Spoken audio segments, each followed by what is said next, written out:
Hello friends, welcome back to Tamil Billa. Video போட்டு ரொம்ப நாள் ஆச்சு. ஸோ அதனால ஆந்திரா ஸ்பெஷல் எங்கள் அப்பாவுக்கு பிடிச்சது ராகி களி வித் குண்டூர் நாட்டுக்கோழி குழம்பு எப்படி பண்ணுறதுன்னு இந்த வீடியோவில் பார்க்கலாம் வாங்க. ஃபஸ்ட்டு பாத்திரம் வச்சுட்டு நான் இந்த கிளாஸை ஹாஃப் கிளாஸு ரைஸ் எடுத்துட்டேன். ஸோ அதனால் 1:2. ஸோ நான் ஹாஃப் கிளாஸ் எடுத்ததுனால 1 கிளாஸ் தண்ணி போட்டுட்டேன். இதில் தண்ணி ஊற்றிட்டு அதில் கொஞ்சமாக உப்பு போடணும். உப்பு போட்டு தண்ணி நல்லா பாயில் பண்ணட்டும், பாயில் ஆகட்டும். ஸோ இந்த ராகி களிக்கு நார்மல் பச்சரிசி இல்லை, பாஸ்மதி இல்லாமல் இந்த மாதிரி ரேஷன் அரிசி எடுக்கணும். இந்த ரேஷன் அரிசி ஒரு 1 hour ஊற வச்சா நல்லாயிருக்கும். நார்மல் அரிசியோட இந்த அரிசி யூஸ் பண்ணால் ரொம்ப நல்லா வரும் ராகி களி. இப்போ இது நல்லா நான் ஒரு 1 hour ஊற வச்சுட்டேன். பாயில் வந்துடுச்சு தண்ணி. இப்போ இதில் போட்டுட்டு நம்ம ஃபுல்லாக குக் ஆகணும். இந்த ரைஸ் ஃபுல்லாக குக் ஆகணும். நம்ம சாப்பாடு மாதிரி நல்லா வேகணும். இப்போ இதை நம்ம மூடி போட்டு வேக வச்சிடலாம். ஸோ இந்த பக்கம் நான் ரைஸ் வேக வச்சிட்ருக்கேன். இதில் நம்ம நாட்டுக்கோழி ப்ரிப்பேர் பண்ணலாம். அது எப்படி ப்ரிப்பேர் பண்ணுறதுன்னு பார்க்கலாம் வாங்க. ஃபஸ்ட்டு ஒரு குக்கர் வச்சுட்டு அதில் கொஞ்சம் எண்ணெய் ஊற்றிக்கலாம். நாட்டுக்கோழிக்கு கொஞ்சம் நல்லா ஜாஸ்தியாகவே ஊற்றணுங்க. அப்போ தான் இந்த நான்வெஜ்க்கு கொஞ்சம் ஜாஸ்தியாக ஊற்றிட்டு இருந்தால் நல்லாயிருக்கும். ஆயில் சூடானதுக்கப்புறம் பட்டை, ஏலக்காய், கிராம்பு இது எல்லாமே போட்டுட்டு அதுக்கப்புறம் வெங்காயம், பச்சை மிளகாய், கருவேப்பிலை இது எல்லாமே போட்டு இப்படி ஒரு கருத்து கருத்திட்டு ஒரு 1 minute அப்படி வச்சிடலாம். நிமிஷம் ஆனியன் ஃப்ரை ஆகட்டும். ஸோ இப்போ ஆனியன் நல்லா வெந்துருச்சு. இப்போ நான் நாட்டுக்கோழி நல்லா வாஷ் பண்ணி வச்சுருக்கேன். இது எல்லாமே இதில் போட்டுக்கலாம்.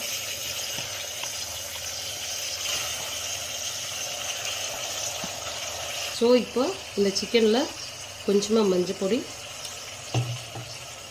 கொஞ்சமாக உப்பு, தேவையான அளவு உப்பு போட்டு நம்ம நல்லா மிக்ஸ் பண்ணிக்கலாம்.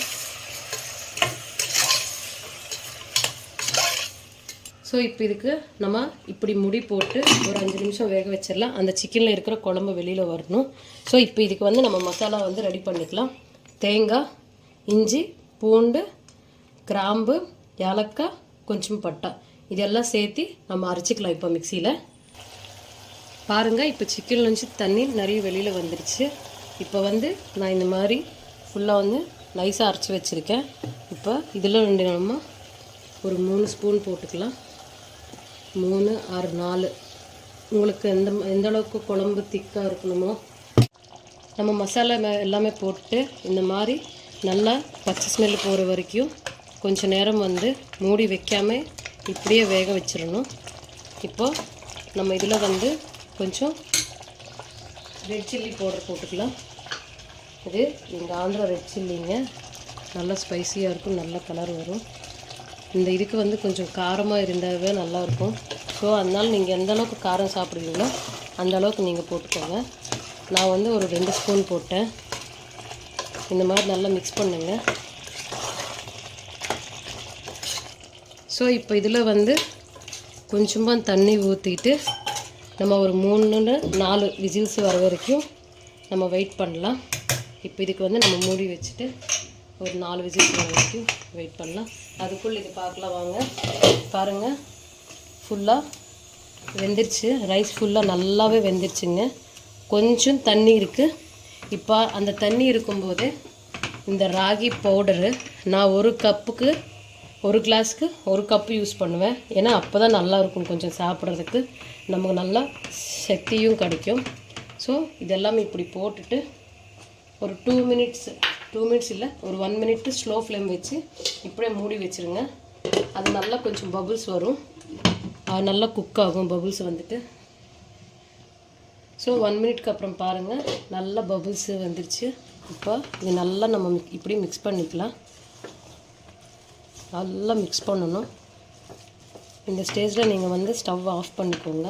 ஆஃப் பண்ணிவிட்டு நல்லா மிக்ஸ் பண்ணுங்க இது. ஸோ பாருங்கள், ஃபைனலாக நம்ம மிக்ஸ் பண்ணிட்டுக்கப்புறம் இப்படி வந்துருச்சு. இந்த மாதிரி இருக்கணுங்க நம்மளது ராகி களி. இப்போ வந்து நம்ம இது சர்விங் பிளேட்டில் எடுத்தால் அதுக்குள்ளேயே வந்து நம்ம சிக்கனும் நல்லா வெந்துருச்சு. 4 விசில்ஸ் வந்துருச்சு. இப்போ இது திறந்து பார்க்கலாம். பாருங்கள் கலர்ஃபுல்லாக எப்படி இருக்குன்னு. நல்லா ஸ்மெல்லே செம்மையாக வருதுங்க. நமக்கு இந்த மாதிரி குழம்பு மாதிரி இருந்தால் களியில் சாப்பிட்றதுக்கு நல்லாயிருக்கும். இப்போ இதில் கொஞ்சம் கொத்தமல்லி எல்லாம் போட்டுட்டு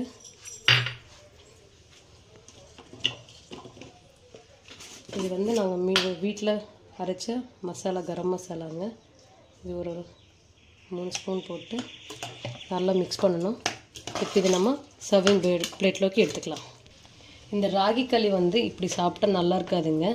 கொஞ்சம் சூடாக கொஞ்சம் கம்மியாகிட்டுக்கப்புறம் கை கொஞ்சம் வெட் பண்ணிவிட்டு இந்த மாதிரி நல்லா ஒரு ரவுண்டாக உருண்டை பிடிச்சிடலாம். நல்லா அழகாக லட்டு மாதிரி உருண்டை பிடிச்சிட்டு இப்படி ஒரு ப்ளவுரில் வச்சுட்டு இப்படி கொஞ்சமாக ஹோல் போட்டு அதே கை வச்சுருக்கேன்னு நினைக்காதீங்க. இப்போ இந்த குழம்பு இது மேலே இப்படி ஊற்றிட்டு ஒரு 2-3 பீஸு இப்படி இது மேலே வச்சு சாப்பிட்டா எம்மியாக இருக்கும். இப்படி எடுத்துகிட்டு ஒரு வாய் சாப்பிடுங்க. நீங்களும் இது வீட்டில் கண்டிப்பாக ட்ரை பண்ணுங்கள். Please like, share and subscribe Tamil Billa.